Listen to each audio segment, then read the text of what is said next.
Je prononce bien, Shiur acheté Bezrat Hashem pour l'élévation de l'âme de son papa. Chacham Yehuda Chaim Ben Simcha Ruach Hashem Tenachenu Began Eden Elyon V'chol Asher Rovim Imo Bichlal Arachami Vaselechol V'chen Yeratzon L'Moramen Tiye Nishpatot Tzora B'Tzora Chaim, ainsi que par le mérite de la Tzedaka, du Chesed inconditionnel et soutien de la Torah, de la prière, le monte au Gan Eden pour tout ce qu'il a accompli dans sa vie, avec une goula pratique et pour le Ham Israël. Fait la kavod de penser toujours au peuple d'Israël dans son ensemble. On a tous tellement besoin les uns des autres aujourd'hui. Et elle finit par merci au Rav Tweetou pour tous ces shiurim et une grande réussite dans votre avodat Hashem. Toda Rabba, Yeshuot Venechamot, Toda Rabba. Ça fait du bien de savoir que le travail que l'on fait prodigue du bien-être et Bezrat Hashem fait avancer les autres. J'ai beaucoup de messages de remerciements sur les shiurim. Des fois j'ai l'impression de vous saouler, mais quand je dis ça, je dis bon alors, on continue. Alors, pour cette étude, bien sûr, on aurait une pensée pour tous nos otages, on aurait une pensée aussi pour tous nos chayalim.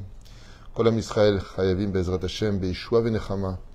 Que le mérite de cette étude, gam, iten, bracha, batzlacha, lesara, bitbol, bezrat Hashem. Merci à vous tous. Et on commence pour cette première étude sur le mois d'Elul. Une grande question d'émettre. Qu'est-ce que ce mois est censé nous transmettre comme message? On l'appelle le mois des slichot, le mois du pardon. C'est très bizarre comme situation parce que on vient demander pardon à Dieu, on fait un peu sonner du chauffard, il y a plein de minagim qui intercèdent au fur et à mesure où on s'approche de la fête de Rosh Hashanah, jour fatidique, décisif pour un meilleur avenir dans le meilleur comme dans le moins bien, car tout va être décrété à Rosh Hashanah, et puis voilà qu'ensuite on a le jour du grand pardon.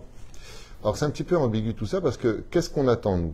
Eh bien on demande pardon à Dieu, on espère qu'on sera pardonné à Rosh Hashanah, et on a le jour du grand pardon. Donc si maintenant je me réfère un petit peu à ce qu'on vient de dire, c'est pardon, pardon et pardon.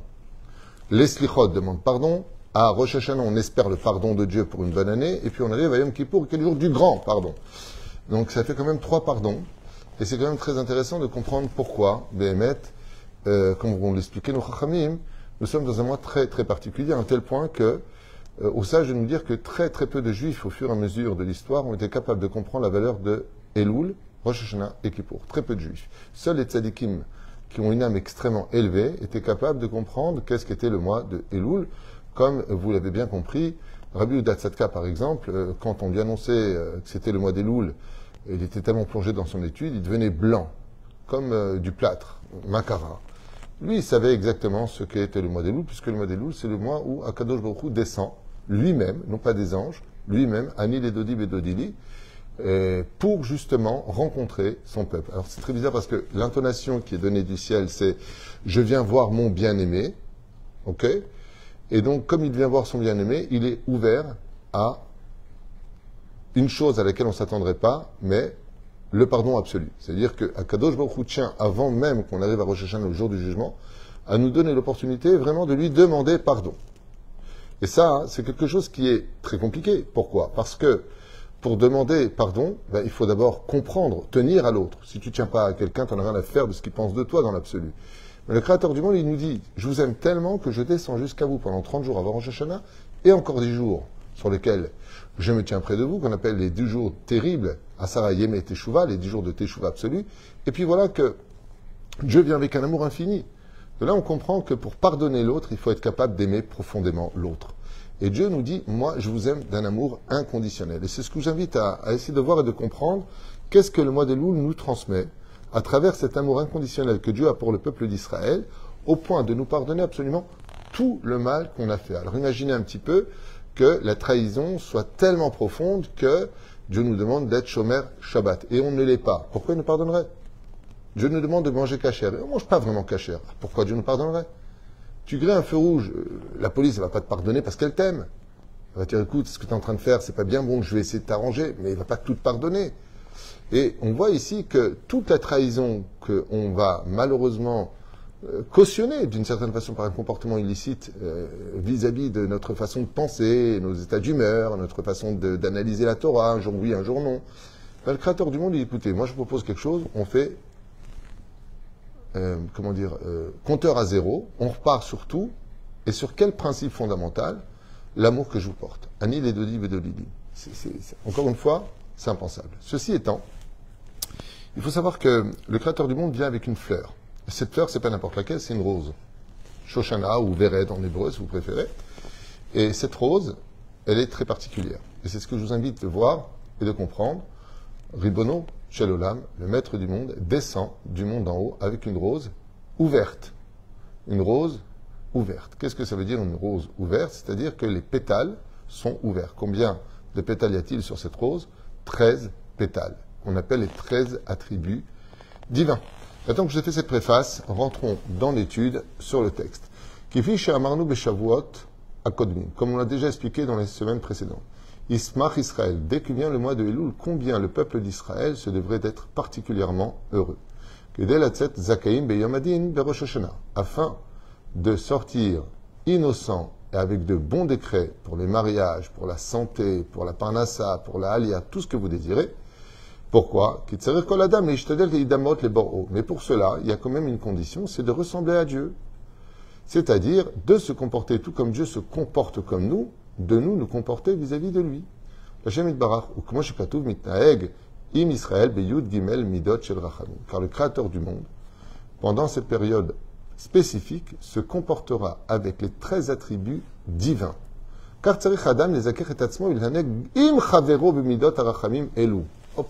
premier clin d'œil que nous apprend les Chachamim, qu'est-ce que Akadosh Baruch Hu attend de nous?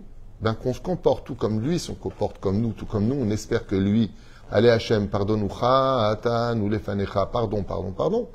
De la même façon, le Créateur du monde, il attend que nous-mêmes, nous nous comportions de la même façon, les Juifs, les uns vis-à-vis des autres.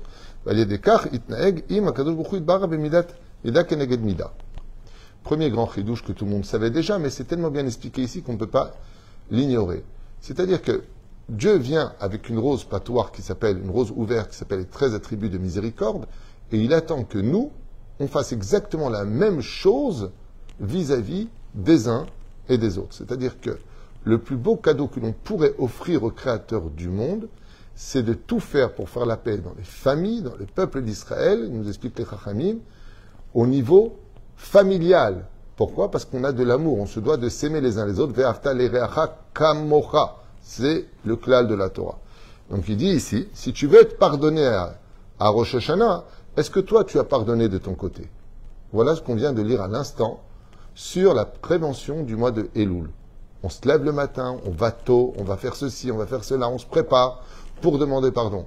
Mais est-ce que toi tu es prêt aussi à pardonner? Si tu veux que Dieu il pardonne toutes tes trahisons de l'année, quand tu as fait tes brachot, on ne sait même pas ce que tu racontais, que tu as oublié ton birkat Amazon, mais est-ce que toi, tu vas regarder aussi que les manques des autres, que les problèmes des autres? Zot là. Mais la reine viendra le jour du jugement de Rosh Hashanah, mida keneged mida, mesure pour mesure, comme tu t'es comporté dans les épreuves que je t'ai envoyées, il dit à Kadosh Baruch Hu dans les conflits que tu as eus, ainsi je veux voir si toi aussi tu es capable de te surmonter que de rester dans ta propre justice. Car Dieu réveille à ce moment-là, pendant ce mois de Elul, les 13 attributs de miséricorde absolue. C'est comme si que Dieu ouvrait les portes et qui veut rentrer peut rentrer. Pour enfin avoir raison de gagner le jour de Rosh Hashanah pour que tu aies une très bonne année. Récapitulatif des quelques phrases qu'on vient de lire.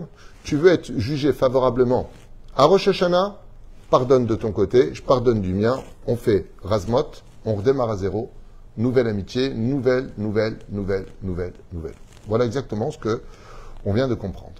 Et il dit ici, Kazachur Yud Gimel Arachamim chez la Navi Micha, comme on le voit dans le prophète Micha, qui rappellera les 13 attributs divins, Mi El Kamocha, qui est un Dieu comme toi, Nose Avon, qui fait voyager les fautes. C'est-à-dire que quand on fait une faute, la faute veut nous tuer, puisqu'on l'a créé cette faute. Quand tu la channeras, tu crées un ange négatif. Et qu'est-ce qu'il veut maintenant, lui?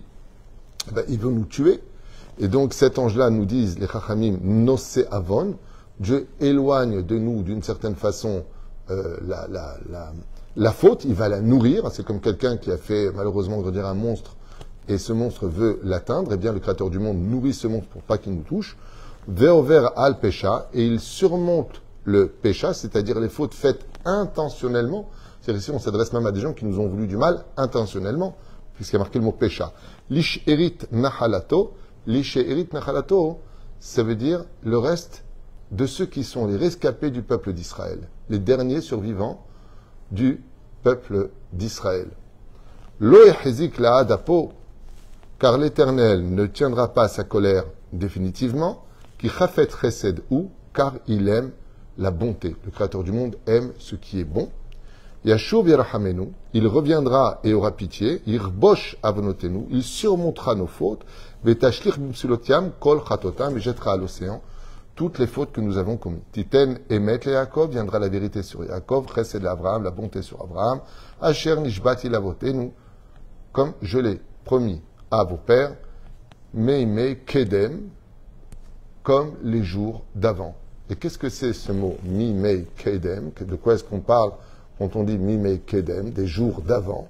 Le mot Kedem, c'est les initiales de 3 personnages qui ont fâché Dieu. Le premier, Caïn, qui a tué son frère, donc on parle du meurtre. Le deuxième, David Amelech, Mimei Kedem, donc Kedem, Kouf, Dalet, David, qui a pris Bathsheba, on parle de l'inceste, et le roi Ménaché, qui a pendant 22 ans fait de la Vodazara et fait une totale teshuva par la suite, Ménaché. Donc c'est l'aide du mot Kouf, Dalet, Mem. Kouf, Caïn, Dalet, David, Mem, Ménaché. On parle des 2 rois ici présents, qui ont fait les 3 péchés les plus graves, qui sont le meurtre, l'inceste et l'idolâtrie. Ainsi donc, Mimei Kedem, tout comme j'ai pardonné à ces 3 personnages, de la même façon, quoi que tu aies fait de ta vie, meurtre, inceste ou idolâtrie, pendant la période de Elul, cette période si extraordinaire d'un côté et de l'autre côté si... ça fait peur le mois d'Elul. Pourquoi? Parce qu'on n'aurait pas le droit de rater cette occasion d'une certaine façon pour arriver Zekaïm, arriver innocent le jour du dîn, ce qui fait que la ségoula la plus incroyable, hormis le fait de faire teshuva et de prendre sur soi encore une mitzvah et tout ce qu'on a déjà expliqué au fur et à mesure de ce merveilleux mois d'Elul, eh bien, ce qui est à retenir, c'est que si vraiment tu veux, à Rosh Hashanah, sortir Zakai, c'est-à-dire innocent et gagner une bonne année, cela va dépendre aussi de ta bonté vis-à-vis de ton peuple. Toutes ces personnes, bien sûr, encore une fois, vous allez me dire, mais attendez, quand on est face à une personne qui est toxique, une personne qui te pique, une personne qui te happe toute ton énergie, qui veut te séparer, qui veut te ceci et cela, on n'est pas obligé de le haïr, premièrement, et deuxièmement, on n'est pas obligé de vivre ensemble, mais au moins de se dire bonjour, et chacun à sa place. Mais qu'il y ait de la paix, qu'il y ait du shalom entre nous, les Juifs, au minimum.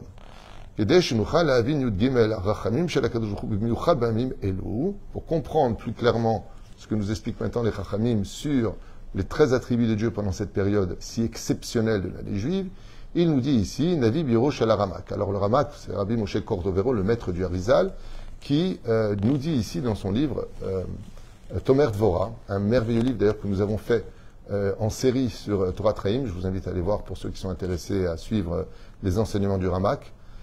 Et qui dit à propos de l'Ish Erit Nachalato, du reste de ceux qui forment le peuple d'Israël. B'sifra Kadosh Tomer Dvora. Le Kach ou Kotel, et ainsi il écrit. Il faut savoir que le Créateur du monde se comporte avec le peuple d'Israël comme un membre de sa propre famille. Kifish Katouv, comme c'est marqué, chez Israël aime chez Erit Nachalato. Et on le dit noir sur blanc dans la Bible. Vous êtes l'héritage, le reste donc chez Er Nachalato, vous êtes l'héritage de votre Créateur. Chez Erit Milchon chez Er. Le mot cher veut dire aussi, vous êtes la même, vous êtes ma chair. Kifish Katouv, Ve'im en Achim, comme c'est marqué dans Bamidbar, alors,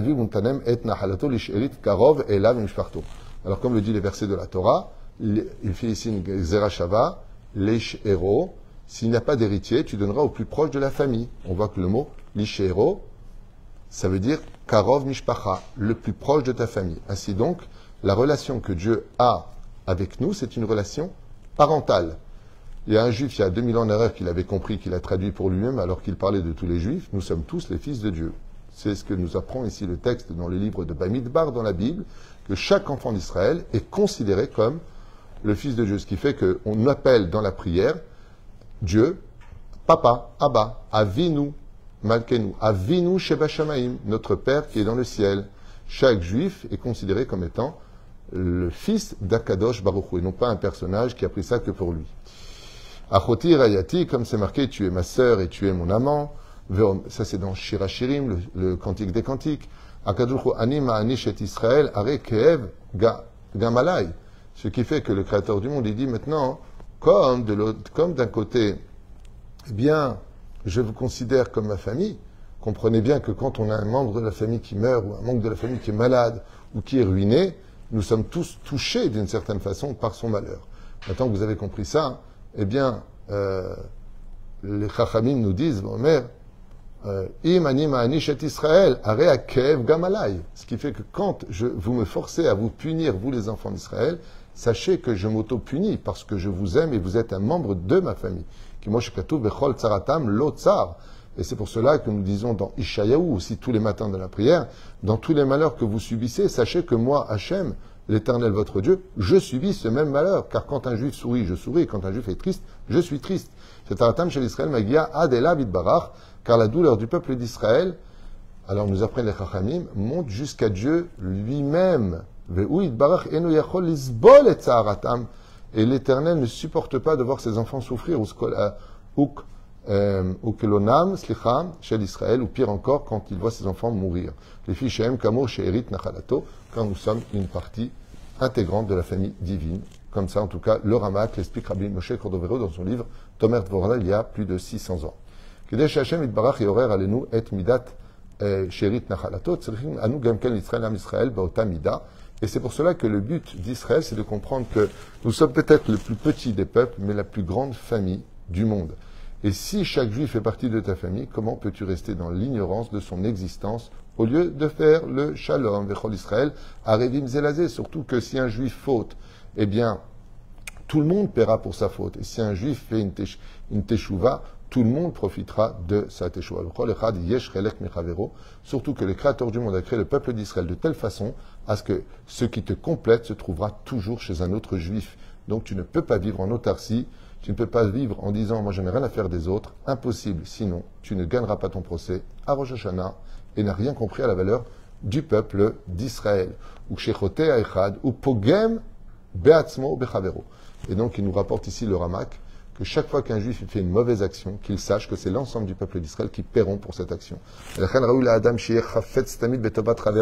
Si on était intelligent, dit le Ramak Akadosh, on prierait tous que chaque juif fasse teshuva. Pourquoi?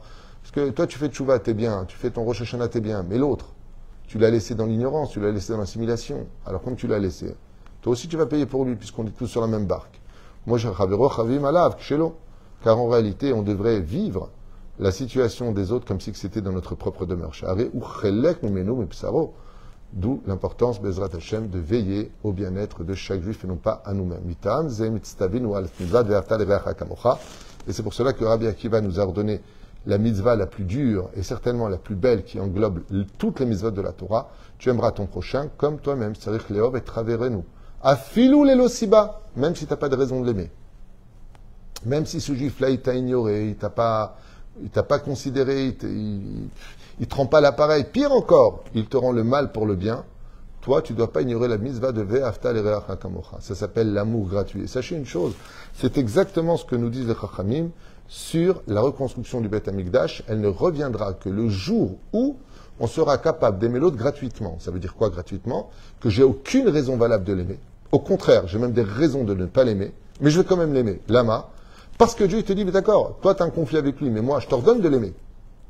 Donc tu ne peux pas m'ignorer. Ainsi donc, le fait de travailler nos midot, Bezrat Hashem, de Ve'avta l'ereacha kamocha, c'est pas une question de est-ce que l'autre mérite ou pas mon attention, mon amour ou mon respect, c'est tout simplement une question d'ordonnance divine. Et si on réagissait ainsi, comme le Créateur du monde, je vous explique un peu ce que veut dire le Rama, comme ça on va un peu approfondir. Les anges accusateurs de nos fautes viennent dire à Dieu, mais pourquoi toi qui es Dieu, Hashem hu Elohim, t'es midat adin, tu es rigueur, tu es justice, pourquoi tu les aimes? Pourquoi tu veux les sauver? Pourquoi tu fais à chaque fois des miracles pour ce peuple? Et Dieu répond, qu'est-ce que je peux y faire? Je les aime. Alors maintenant que Dieu répond ça là-haut, aux anges accusateurs, il faut que nous, on justifie aussi, et nous, qu'on dise à Dieu, nous aussi on t'aime. Alors Dieu nous dit, alors si vous m'aimez, aimez-vous les uns les autres. Ouh, c'est là où ça devient intéressant. Vous comprenez ce qu'on vient de dire? C'est énorme, c'est énorme. C'est-à-dire que le Créateur du monde a besoin de notre aide, qu'on s'aime les uns les autres, pour justifier que lui nous aime vis-à-vis des anges accusateurs et rester dans la justice qui est celle de, si tu as fauté, tu es puni, parachat kitavo. Maudit le juif qui, ne fait pas la Torah et le mitzvot, ce qui est marqué dans la paracha de cette semaine. Et de l'autre côté, bénis le juif qui fait la Torah et le mitzvot. Donc si tu le dis, tu le fais. Il dit, oui, mais qu'est-ce que tu veux que je te dise? Il y a quelque chose qui est supérieur à la justice, c'est l'amour que nous nous portons les uns vis-à-vis des autres. ולכן, עניין זה מסביר את טענת הגויים, מדוע הקדוש ברוך הוא מקבל רק את תשובתם של ישראל, ולא של הגויים, והתשובה היא, כיוון שאנחנו שארית נחלתו, et c'est pour cela que le peuple d'Israël a le jour de Yom Kippourim, et que les nations du monde n'ont pas le jour de Yom Kippourim. Pourquoi? Parce que le jour de Yom Kippourim, c'est le jour où Akadosh Baruch Hu rejoint ses enfants les bras dans les bras, d'où le fait qu'on porte le talit depuis la veille, on a un comportement d'ange, on devient spirituel. Tout comme Dieu est venu vers nous pendant le mois d'Elul, il descend vers nous. À Kippour, c'est nous qui montons vers lui. Donc comme Dieu est dans des mondes abstraits, dans des mondes d'anges, on se comporte comme un ange. Les anges ne boivent pas, on ne boit pas. Les anges ne boivent pas, on ne boit pas. Ils ne mangent pas, on ne mange pas. Ils ne dorment pas, et ainsi de suite. Ce qui fait qu'on va avoir un comportement, on va ressembler à des anges pendant le jour de Kippour, parce que Dieu est descendu vers nous, nous on remonte vers lui par amour. En fin de compte, on a besoin de 3 pôles d'amour, aimer Dieu, ve'afta et Hashem Elokecha, aimer son prochain et s'aimer soi-même, ka mocha. On a 3 travail à faire sur ces shlosh et sremidot. Aime-toi, respecte-toi, aime ton prochain, et si tu n'y arrives pas parce qu'il ne mérite pas ton amour, alors fais-le pour Akadosh Baruch Hu. Et ainsi donc, nos chachamim nous disent, Bezrat Hashem, que si on y arrive, on sortira à Zakai. C'est incroyable que... Ce qui est vraiment choquant, c'est qu'au lieu de dire, si tu fais tchouva, tu fais Shabbat, tu seras sauvé le jour du jugement, en fin de compte, au centre même de la teshuva générale de toutes les mitzvot de la Torah, ce qu'Akadosh Baruch Hu, il attend particulièrement ici, c'est une teshuva d'amour du peuple d'Israël. C'est qu'on travaille nos midot à un tel point qu'il dit, ne dis pas que tu as de la Torah en toi si tu n'es pas capable d'aimer l'autre. Je ne sais pas si vous comprenez les mots. Ne dis pas que tu as de la Torah en toi. C'est-à-dire même si tu es un grand Talmid Chacham, ben, tu seras comme Google. Google n'aime pas forcément tout le monde, il n'en a rien à faire, et il aime tout le monde. C'est un appareil, il n'y a pas de sentiment. Il dit c'est exactement la même chose. Il y a des gens peut-être qui vont avoir beaucoup de représentations religieuses, mais s'ils ne sont pas capables d'aimer les autres, il n'y a aucune Torah en eux. Parce que la Torah sur laquelle je veux que les 613 mitzvot de la Torah reposent, c'est un cœur qui est capable d'aimer chaque juif et de lui trouver du mérite. Voilà. Ce petit, je dirais même pas petit, ce géant enseignement qu'on connaît tous, mais qui a été expliqué par le Ramak, Rabbi Moshe Cordovero à la Vachalom Betsura, Me'od Boura, par rapport aux 13 attributs divins, où le Créateur du monde vient avec une rose ouverte qui signifie juste, viens me voir et je te pardonne, juste, fais un tout petit peu teshuva et je te pardonne. Et la teshuva principale du mois de Elul, c'est Ani Ledodi Vedodili, qui veut dire, je suis là, mon bien-aimé est à moi. Dieu te dit, moi je te le dis à toi, mais toi tu dois le dire à ton frère juif. Baruch Adonai Leolam, Amen, ve Amen.